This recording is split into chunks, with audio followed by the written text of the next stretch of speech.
So anyway, just so that I can make sure that you're understanding what I was saying earlier, this area is the water column. You've got your surface where the rocks in the bottom are, and then you've got your water surface. Now I don't have a whole lot of agitation here at the surface because I'm surface skimming. But if I wasn't surface skimming and didn't have the little bit of agitation that I do have, I'd have a film on the surface, just like what you're experiencing. The smokiness that you're seeing in your water column, I'm not 100% sure what that is, other than most likely it's bacterial bloom and associated with that skim on the surface. And it's because your tank is as new as it is, and it's just a cycle that it goes through. Either you fed too much, or something died, or you stirred up something during maintenance that caused the bacterial bloom. It's really not a problem. It shouldn't hurt your fish.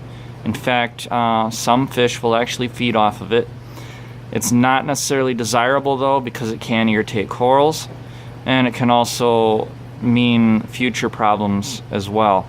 It comes from like having too much ammonia or nitrate in the water, too much phosphate, things like that.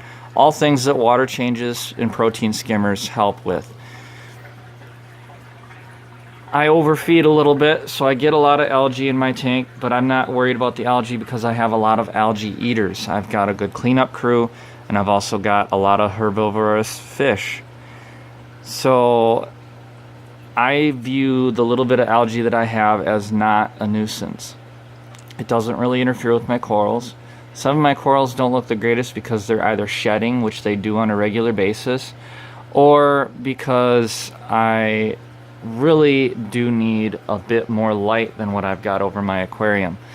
But so far everything's been doing good. I've been keeping this tank running for over 7-8 months now, and I just want to show off some of my critters to you. I prefer smaller crabs than this. This is my biggest one. I've got 2 in here. The other one is actually possibly bigger than this one. It's hard to tell because I never see them together. But they usually don't come out like this, so rare opportunity, decided to film it. Anyway, I shot this especially for you. I also have a YouTube channel I'll send you a link to if you'd like to follow. I occasionally just post little updates to my aquarium. I don't do very much as far as how-tos, but I'm willing to if people ask me questions. And that's it. By all means, continue asking me questions. I'll continue to help you the best that I can. And in the future, when your tank is ready for either more rock or corals, I'll have some for you. Alright? Good luck. Stay patient. Go slow. Keep reading. Check out the different groups and forums that there are, Facebook as well as online. And beware of false information.